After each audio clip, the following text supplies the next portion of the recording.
உன் பிறப்பின் வர்த்தமானம் என்னவென்றால், நீ பிறந்த நாளிலே உன் தொப்புள் அறுக்கப்படவும் இல்லை, நீ சுத்தமாவதற்கு தண்ணீரினால் குளிப்பாட்டப்படவும் இல்லை, உப்பால் சுத்திகரிக்கப்படவும் இல்லை, துணிகளில் சுற்றப்படவும் இல்லை.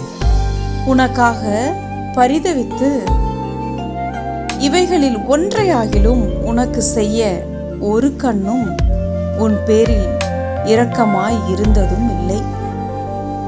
நீ பிறந்த நாளில் நீ அருவருக்கப்பட்டதினால் வெளியில் எரிந்து விடப்பட்டாய். நான் உன் அருகே கடந்து போகும்போது மிதிக்கப்படுவதற்கு ஏதுவாய் நீ உன் இரத்தத்தில் கிடக்கிறதைக் கண்டு உன் இரத்தத்தில் கிடக்கிற உன்னை பார்த்து பிழைத்திரு என்றேன்.